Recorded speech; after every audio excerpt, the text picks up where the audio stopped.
మిత్రమా నమస్కారం. నేను మీ Uppala Venkatesh, Uppala charitable trust chairman, Hyderabad.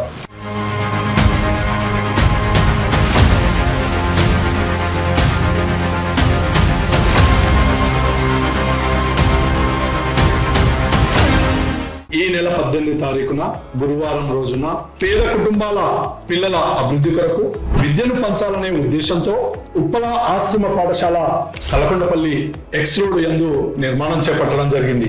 అట్టి పాఠశాలను ప్రారంభోత్సవం చేసుకుంటున్నాం. కల్వకుర్తి నియోజకవర్గంలోని విద్యార్థినులు, పరిసర ప్రాంత విద్యార్థినులు కుల మత రాజకీయాలకు సంబంధం లేకుండా ఆ పేద కుటుంబాల ఆర్థిక పరిపుష్టిని నిలువరించాలనే ఆలోచనతోటి ఈ కార్యక్రమాన్ని నిర్మాణం చేయడం జరిగింది. ఈ పాఠశాలలో రెసిడెన్షియల్ విధానంలో పూర్తి విద్యను బోధించడం జరుగుతుంది. కావున ఈ మంచి కార్యక్రమంకు తమందరూ ఇచ్చేసి మమ్మల్ని ఆశీర్వదించి ఈ కార్యక్రమాన్ని విజయవంతం చేయగలని కోరుచున్నాను. ధన్యవాదములు మిత్రులారా.